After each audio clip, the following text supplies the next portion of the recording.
and rest. Oh, wow. Do you think God is dead? Smith isn't sick, sir, Captain Tantron said. But he isn't well. He has never before been in a one-gravity field. He weighs 2.5 times what he is used to, and his muscles aren't up to it. He's not used to Earth's normal pressure. He's not used to anything, and the strain is too much. He made the effort and stood alone. A slender young man with underdeveloped muscles and overdeveloped chest. His hair had been cut in the Champion, and his whiskers removed and inhibited. His most marked feature was his bland, babyish face, set with eyes which would have seemed at home in a man of 90. He stood alone, trembling slightly, then tried to walk. He managed 3 shuffling steps and broke into a sunny, childlike smile. He tried another step, began to tremble, and suddenly collapsed.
His most remarkable feature was his bland, babyish face, set with eyes which would have seemed at home in a man of 90.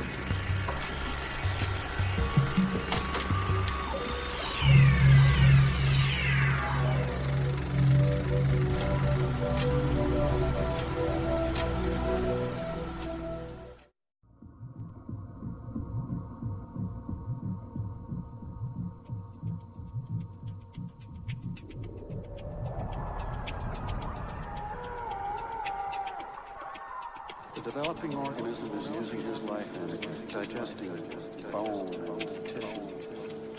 You've just slowed the process.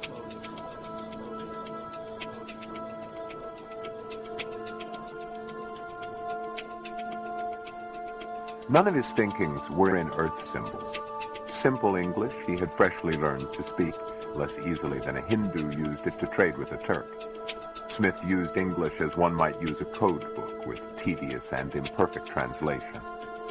Now his thoughts, abstractions from 500,000 years of wildly alien culture, traveled so far from human experience as to be untranslatable.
There's an interesting work of fiction on page 24. Mysteriously, our names have been omitted. They're burying this thing, Scully. They're just gonna dig a new hole and cover it up. I told OPR everything I know. What I experienced, the virus, how it spread by the bees from pollen and transgenic crops. Wasting your time, Scully. I'll never believe you. Not unless your story can be programmed, categorized, or easily referenced. Well, then we'll go over their heads. No. I'll be a doctor, but my work is here with you now. That virus that I was exposed to, whatever it is, it has a cure. You held it in your hand. How many other lives can we save?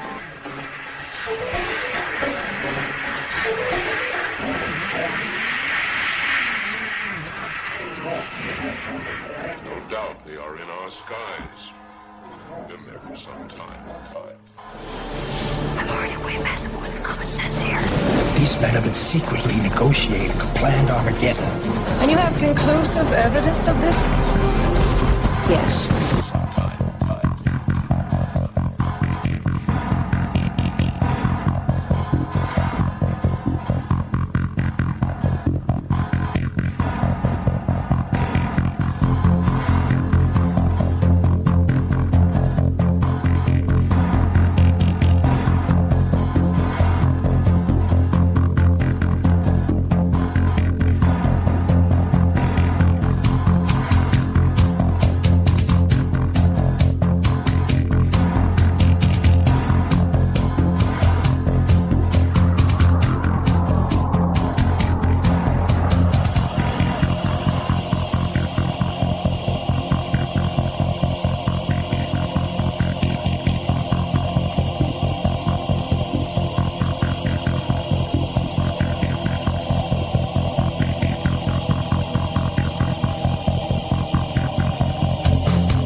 Work of fiction on page 24. I'm the key figure in an ongoing government charade. The plot to conceal the truth. It's a global conspiracy, actually, with key players and the highest levels of power, and that reaches down into the lives of every man, woman, and child on this planet. So, of course, no one believes me.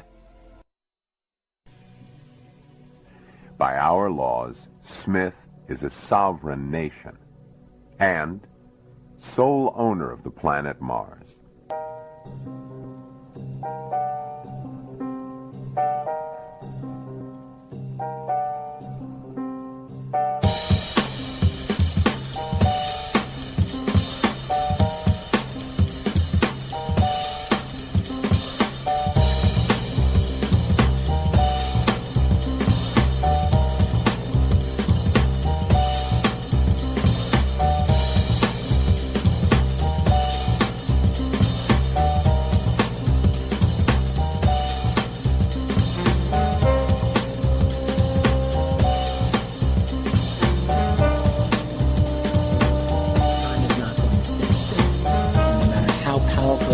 secret keepers think they are.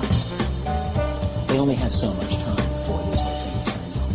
There's been like 10,000 books, it seems like, that have been written about UFOs, and all of them seem to want to prove that UFOs are real, which is a very important thing to do. But AD, after disclosure, intends to start from that point of view, that UFOs are real. And in this telling of the story, we want to project ahead and talk about what the future would look like after the thing that we all know that is true is announced and confirmed, which is UFOs are real, we are not alone. What's going to happen next? The whole idea of disclosure is a paradox in a way. It's an impossibility. It can never happen. It is also inevitable. It must happen. Why? Look, there's no motivation for the political powers or the secret keepers to give this secret up. In the short term, they gain nothing by it. Okay? They're never going voluntarily to do this. However, this is like trying to be the emperor and move out to the ocean and stop the tide from coming. I don't care how capable they think they are. The clock is ticking. Time is moving ahead. And they are not going to be able to stop the human race from being in a position, in another generation maybe, of being able to detect this somewhere around out there. And so they're going to be forced to do it. That's why it's there. Because if you start to think about how your life, the lives of your family, your friends, your children, your parents, how the people you work with, how will their lives change when everyone realizes we are not alone in the universe? But beyond that, it's not like they're out there and we're searching for their radio signals, and then we confirm one of those and realize that they're really, we're not alone. It's going to be that they're here. They're here in our neck of the woods, in our neighborhood, and they're here now. That changes the equation quite a bit. And considering that that's reality, it's time to wake up and start taking account of that.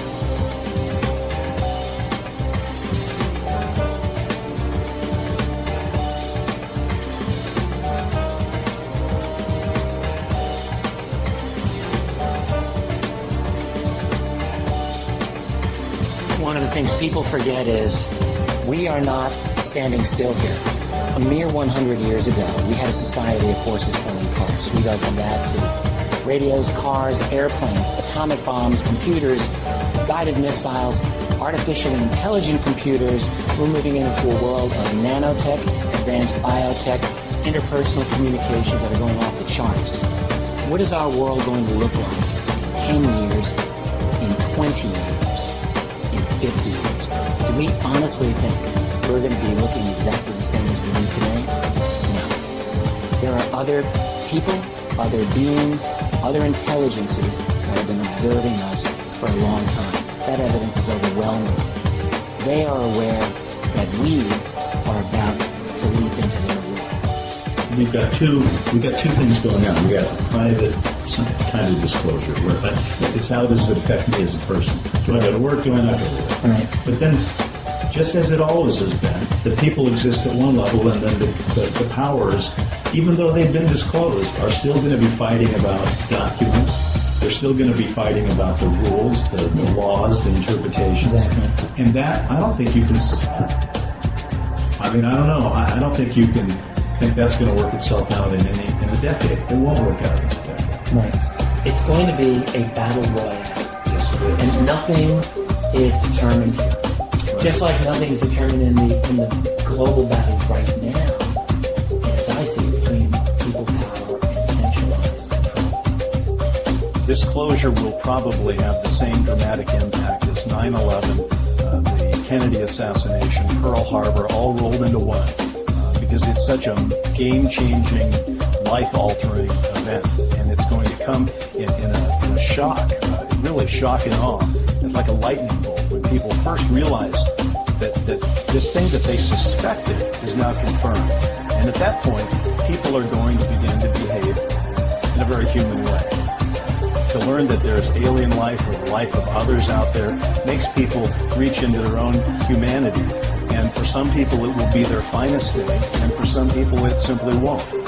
We expect to have all kinds of different reactions to disclosure, and the totality of all of them is going to create the brave new world that is AD. A lot of difficult questions are going to be asked about what are these objects using that makes them go?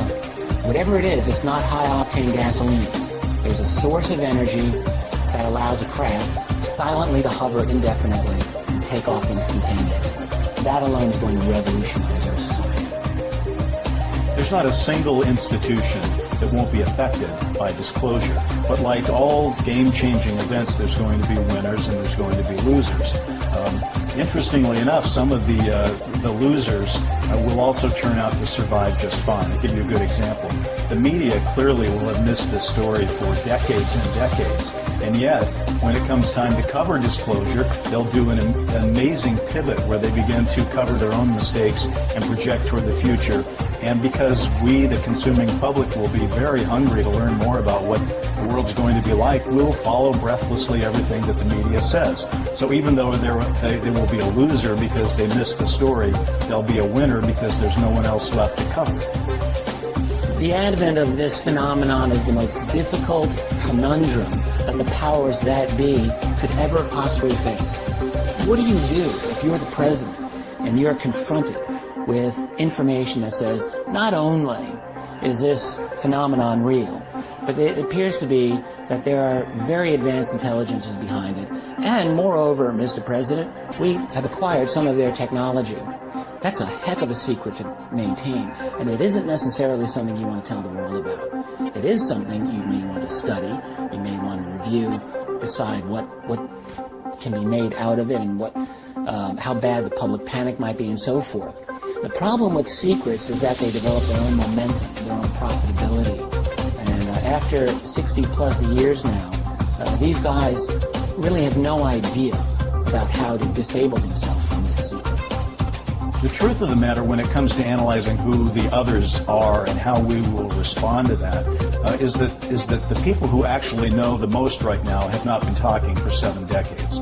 So the question really is, will we be okay with this new interaction with this non-human intelligence?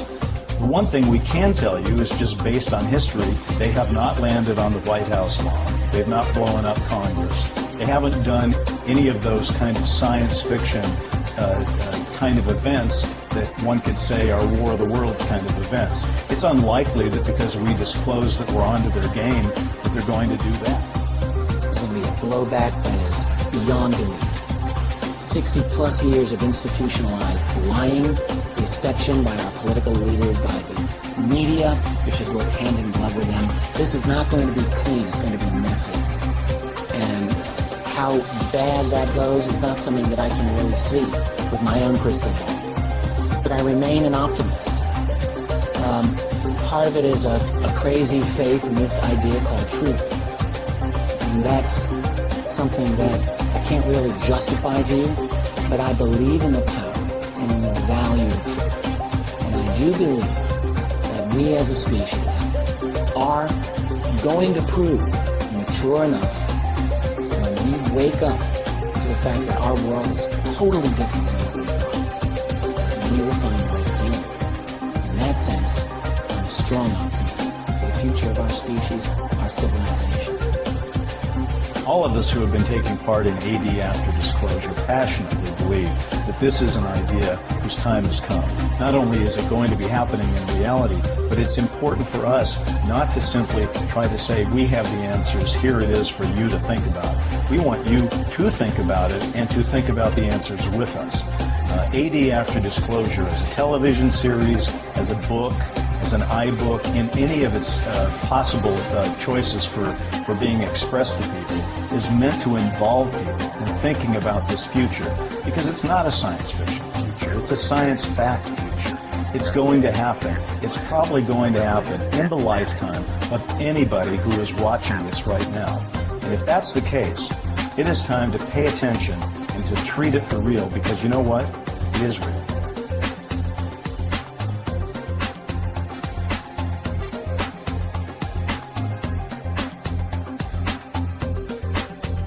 I made this video for people who want the truth about aliens and UFOs from the perspective of a physicist/engineer/scientist who has done his homework on the subject.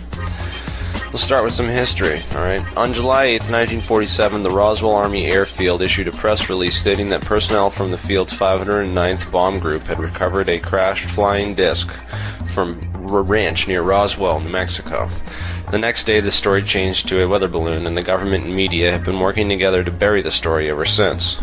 What fascinated me most about the incident, and leads me to believe that this definitely could not have been a weather balloon, is the reports of the debris and the descriptions given by rural farmers in a time and place where these things were just unheard of, and could not have possibly been made up by any stretch of imagination. Jesse Marcel says that these pictures were a photo op of them holding a weather balloon. He claims that these are not the original debris. He describes the foil that he saw as an ultra-thin, mirror-smooth film like mylar, which you could crinkle up into a tiny ball, and that when you set it back down would eventually unfold itself and stretch out flat, becoming mirror-smooth again with no signs of damage. It could also not be cut with a pocket knife. I can and will explain what this material is. The government and their weather balloon fairy tale cover story cannot. There have been hundreds of top-secret research projects conducted by the military, including studies on UFOs and ET phenomena. Black operations are real. The Manhattan Project successfully developed the atomic bomb with a staff of over 130,000 people while managing to keep the entire project secret. But the most super secretive of all is the infamous Area 51 Groom Dry Lake Test Facility, located north-northwest of Las Vegas, Nevada. The largest hangar on the complex, number 18, allegedly has a tunnel complex beneath it that goes deep underground to a subterranean base. The hangar is 100 feet tall and is 300 by 300 feet wide, almost the size of a football stadium. We'll start with the most fundamentally important piece of technology, the one that makes it possible for the visitors to travel the incredibly long distances to actually come here and visit our planet. I want to point out that as long as I can prove that interstellar space travel is possible, the argument for the existence of extraterrestrials and the possibility of them visiting our planet becomes inevitable. All of these flying saucer-type UFOs utilize the same basic propulsion system, the superfluid anti-gravity centrifuge engine. On the inside of every disk is a hollow donut or torus. The torus is wound with an electrical coiling specific to vortex geometry. The inside of the torus is hollow and filled with a very special kind of fluid with two very important characteristics. It is both a ferrofluid, which has magnetic properties, and a superfluid, which achieves zero viscosity when supercooled, making it flow with no resistance, as well as changing the quantum phase statistics which govern its motion. The fluid particles become bosons instead of fermions, and the quantum phase statistics which govern their motion change. The fluid becomes a boson instead of a fermion and no longer obeys the Pauli exclusion principle. And that's when all kinds of interesting things begin to happen. The most interesting is gravitomagnetic space-time warping and the creation of artificial gravity vortexes. These would suck the space-time in around the sides of the craft and spit it out through the bottom, creating a wave for the craft to ride on, so to speak. Of course, it's all theoretical, that is, until the results of NASA's Gravity Probe B come back in late fall of this year. Then we will know for a fact if it is possible to create a strong enough gravity vortex to counter the Earth's or propel us through space at ludicrous speeds. Gravity Probe B will test the predictions of Einstein's general theory of relativity by measuring the curvature precession of rotating superspherical quartz crystals. The spheres are coated with a superconducting niobium and rotated in the most accurate gyroscope ever built by man. The rotating superconductors have the same effect as a rotating superfluid because they are both Bose-Einstein condensates. The gyroscopes are then loaded into an apparatus and placed into a tank of liquid helium called the Dewar vessel, which will keep them supercooled below their lambda point. For additional information on Gravity Probe B, just go to nasa.gov. The next argument I bring up is also grounded in pure science and leads to the same inevitable conclusion that whatever crashed in Roswell in 1947 definitely wasn't built by our government or any other on Earth, nor could it likely even be built today. The idea of invisible aliens opens up an entire new realm of possibilities for the silent watchers who monitor our planetary civilization. Digging up the truth about aliens requires intense thinking and rigorous logical testing. There is a good chance that our planet is like a giant ant colony for them to just sit and watch. We must be fascinating creatures for them to study, although not as fascinating as it is for us to study them. The alien anatomy is another subject of interest. These space creatures are the results of thousands of years of genetic modifications, DNA splicing, and other forms of genetic tinkering. The huge eyes are an advanced combination of different ocular sensors with incredibly high resolution and magnification that can even see things outside the visible spectrum. Just as eagles can see things in much higher detail than humans, aliens could likely read a newspaper print from a football field away. The body is designed for space travel, with long arms and super adroit fingers. Many pictures show 6 fingers on each hand, but I find the 6th digit to be redundant to the needs of dactyl dexterity. 4 to 5 fingers is optimal. The brain is much larger than a human's, and the aliens also use a larger percentage of their actual brain power. The neural networks are reconfigured in certain areas, such as the primary visual cortex, to account for the larger signal capacity and processing from the eyes. The skin is a plant-animal hybrid with chlorophyll to produce sugars from sunlight. Nearly every aspect of the alien anatomy has been super-engineered to create the perfect explorer race.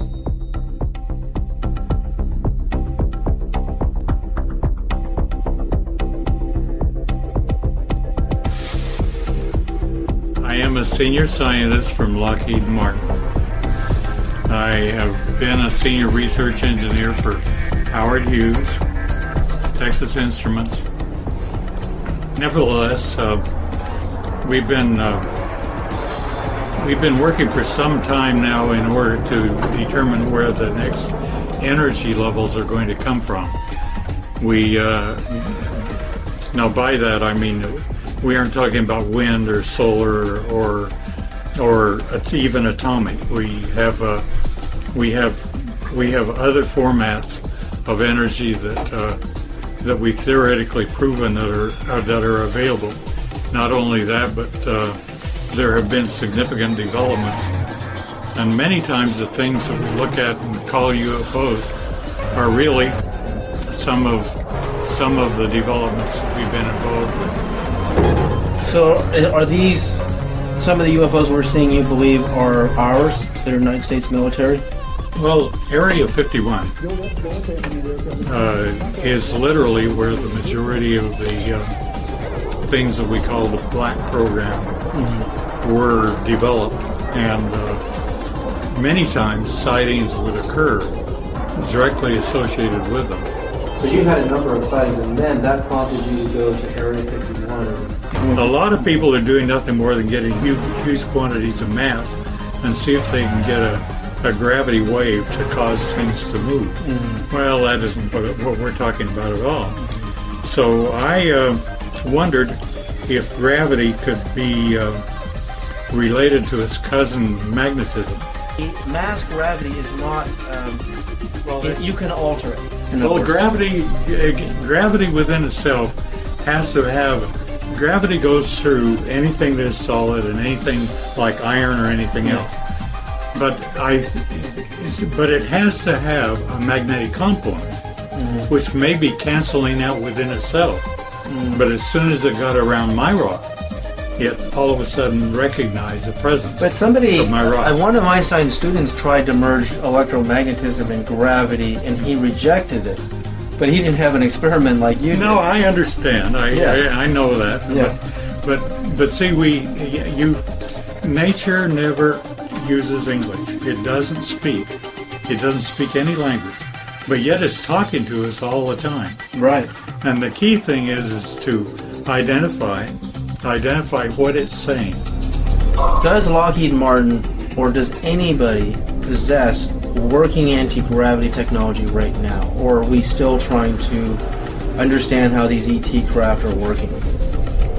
Have we reverse engineered the technology at Roswell successfully? Which would mean some of the UFOs we're seeing now that are silent and hovering. I've given you the Lazar tapes.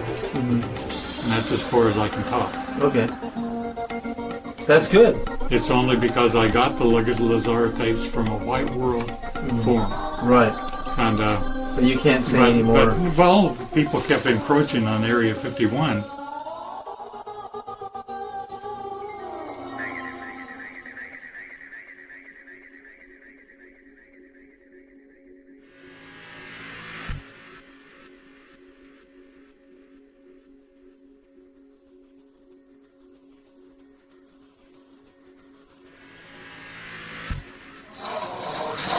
Well, there's a lot of crashes in this New Mexico area here. About 8 or 9 recoveries from the early 40s or middle 40s on. The earliest one happened in 1945, the day after the surrender was signed on the battleship, over here at San Antonio Wash, where the old highway used to come through. Yeah. A man was coming back from a training mission in a B-29, flew over what looked like an airplane crash in a wash right short of the highway. He took a good look at it, called the control tower, and told them there's an airplane on the ground here. They made a search, said we don't have any airplanes out there. So when he got back to the base, he jumped in his car and drove back. He found the crash right there, and there was one live alien walking around confused in the area, and some others there that apparently were dead. And there were 2 Indian boys sitting on ponies watching. They had seen the crash come in, and they were sitting there on their ponies watching to see what was going to happen. But the time he drove back, they're still there. So they watched, and when the airbase didn't find any missing airplanes, they sent a team out anyway to see what crashed. And they found this disc that had 4 bodies in it, 3 dead and 1 alive one. They took the live one to Roswell Air Force Base. Rick was in an initial investigation there. And the Army recovered the residue. This was early enough, they didn't have a lot of this before that. So the Army crew worked on recovering the crash. At 5 o'clock, they all quit and went to the bar to drink beer. And they came back the next day. But they did take the live one with them. And so they finished the recovery the next day, but the 2 Indian boys came back the next day too. They came back after the Army left, dragged a big piece of the craft that was loose into a ravine and covered it with dirt. That one is still there. We're trying to get back to it now, but the rest of it was all recovered by the Army. Just over there, not too far from here. Yeah. But there was at least 8 here that happened in the next 10 years.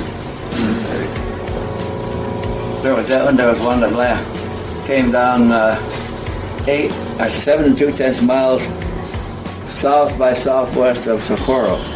It had 4 live beings in it. The craft stubbed its toe coming into a wash on a rift, flipped over on its back against some rocks. The occupants were able to release themselves, and they were hovering under when the Army patrol arrived on the scene. The air traffic control saw it coming out of control, and it appeared pretty close where it was going to plan, they sent an army team out to close the highway so they could cut it all off. And that one was recovered when the army went. The army was told when they sent the people out there to close off the area, to just close off the area and don't do anything, don't try to approach the craft. A team is coming out from Washington. So a team arrived several hours later, flown out from Washington with a 2-star general in charge and some recovery people. And the army officer in charge of the scenes briefed the general when he got there. He said, no, they haven't left the ship. They've been hovering under there all the time, and they're fearful of us. They seem to be. And they always clutch these rectangular black boxes to their breasts. They won't. They never let go of them. So the general turned to a sentry and said, go get me one of those boxes.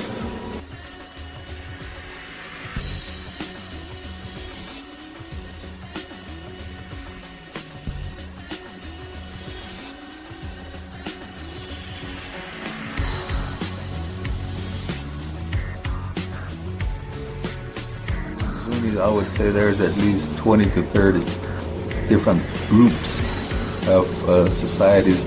They got the priesthood, which is for all the people. They got the medicine orders with specialties, whether it be internal medicine, whether it be mind control, and a lot of these medicine societies are also the fighters of the dark forces. And the other groups are like warrior-oriented, which do not have the healing protocols, but they're the protectors of all things. And of course, the Kachina society is one priesthood. That's a replacement that I was telling people about. That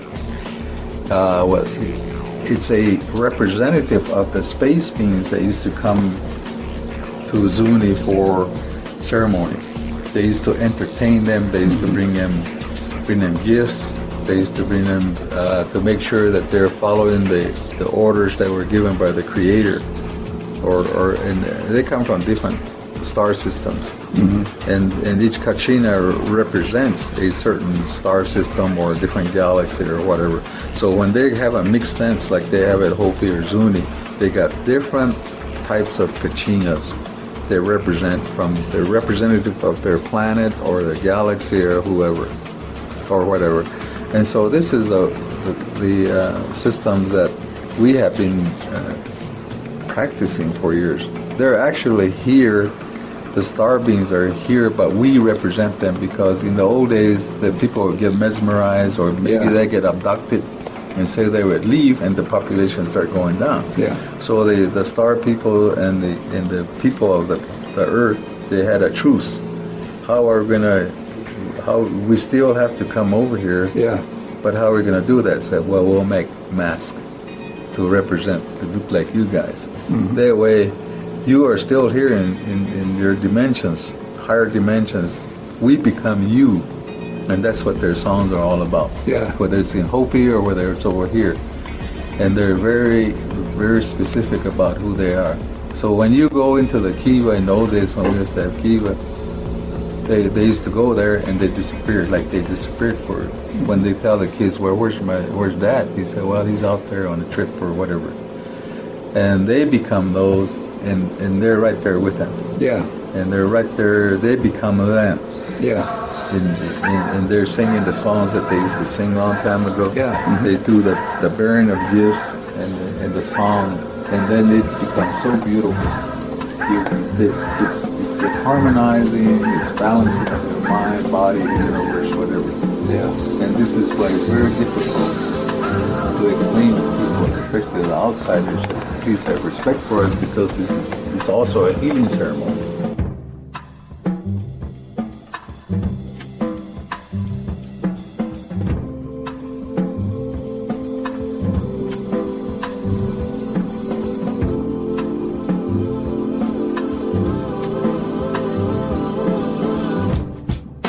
The beginning of an unveiling. You saw the blue and red satin magician's cape. We're pulling the lid off of a number of things today. I didn't even tell Guy, organizing this, what exactly we were going to do because I didn't want it to leak out anywhere. In this country, in the early the late parts of World War II, about 1943. There were a number of programs other than the Manhattan Project that were started to develop weapons to defeat Germany. We knew at that time that Germany was going to try to get an atomic bomb, and certainly the effort was thwarted. But there were other projects. Dr. Edward Teller, the kind of alleged father of the hydrogen bomb project, recruited myself and a number of other people from the mid-50s forward until 1971. I was recruited in 71, a latecomer to the program. But back in those early days, there was a real problem with removing the blinders off of scientists to develop new weapons and new defensive mechanisms as well. So in 1943, the men developing this project tried to figure out a way to convince scientists that certain things like anti-gravity, new types of weapons were possible, to remove the blinders. So by 1952, they had already started what I'm going to show you here. But can you hear me? Is this mic on here? All right. In 1947, Jesse Marcel was heavily ridiculed over the release of the information that we had a flying saucer down. I must tell you that they were Air Force officers. They were officers of the 509th Bomb Wing, and these are the guys that did the atomic bomb testing. They weren't stupid. They knew the difference between a kite and pieces of metal and bodies and things that were real. It wasn't crash dummies. It wasn't alfoil and Scotch tape and balsa wood. He was duped into setting up for that photo there in Fort Worth. Now, he took a lot of flack. His son defends him today. But this is where it started here at Roswell Army Airfield. He says, "I've got it. I understand gravity now." They went running back, and a month later, they rang the guys at the Pentagon and said, "We've done it. It's 30 feet in diameter, and it's about a foot thick, and it weighs 15 tons, and it only moves off the floor an inch, but we've got anti-gravity." Well, the Pentagon said, "Get your notes, get over here quick." Everybody is reassembled into the Pentagon to the same room. They show the film of the test to all the other guys who weren't there, and they say, "Wow, fantastic." The guy that called the meeting said, "Gentlemen, I want you to meet someone very special." Curtain opens, and out comes the red-headed scientist. Two streams of events have been following the UFO circumstance: the real alien or fallen one's chain, and the one where the nozzle has been removed in certain scientists' minds to get them to develop this. We have developed anti-gravity. I was recruited way after they got it for the first time because I came up with the method of powering a saucer craft using an ionized air plasma, which I'll explain to you later. Now, before the alien card was played or begun in 1947, it was kicked around in Washington that in addition to removing the noise level, after World War II was over, there was going to have to be some sort of a plan devised to stop warfare. We could not afford, the human race could not afford another warfare with the technology at the stage it was. Any of you that have brothers and sisters, as children, you can remember when you were in your room fighting at night, probably, and your dad said, "Stop, or I'm coming in with the belt." That he meant business, yeah, probably, until you heard the knock at the door. And when the door ripped open and there was the 8-foot wide belt with meat cleavers on it and said, "I'm going to kill you," you knew you were friends again. You and your brother or sister were friends. And, "Hey, Dad, no problem." We are that way. Russian, Chinese, American, Canadian. We are the fighting siblings, all humans. Well, majority of us anyway. To get us together long enough to try peace, to get along in harmony, it was reasoned that they could not coerce us from any philosophical or political point. They could not force us with a dictatorship. So they were going to fool us into thinking we were being invaded, without knowing that we had aliens at the time. The best laid plans go astray. In 1947, there was a crash. And there were alien beings on that crash. Even though I wasn't there, I'm convinced of what I was shown inside the organization. Certainly there were some technologies, and probably still are some remaining, that we were not able to back engineer, but some very interesting things did surface. Noise level,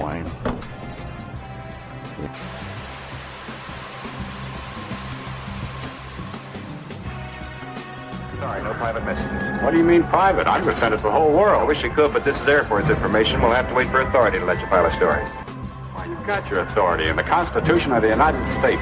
For your information, it's called freedom of the press, and I'm sending a story, That's Captain. smart ship, Scotty. Where do you want these bombs, sir? Where do you want these bombs, sir? One over there by the stabilizer. Another one over in the far side in case we need it. Pat. This is the biggest story since the parting of the Red Sea. You can't cover it up. Think what it means to the world. I'm not working for the world, Scott. I'm working for the Air Force. Look, Sonny, if you think I'm going to... I'll take that. Here's a death. Oh, even the Russians wouldn't think like that. The ship and call the camp. Half-text radio program. We found a flying saucer, disc, whatever you call it, intact, embedded in the ice. We're going to try to get it out. What about me? Also ask if Scott's going to have clearance to send the story. Special Agent Mulder's insistence that Buddha Haas may have been a test pilot on a top-secret project involving aircraft using recovered UFO technology and may have suffered severe stress-related trauma by flying this aircraft is also inconclusive. Your lives may be in danger. Why?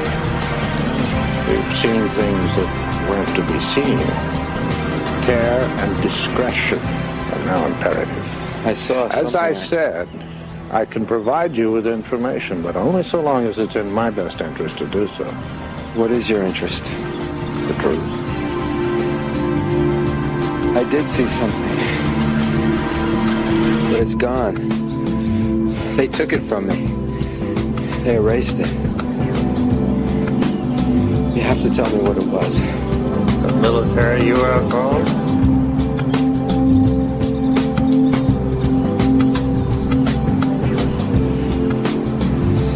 Mr. Mulder, why are those like yourself who believe in the existence of extraterrestrial life on this earth not dissuaded by all the evidence to the contrary?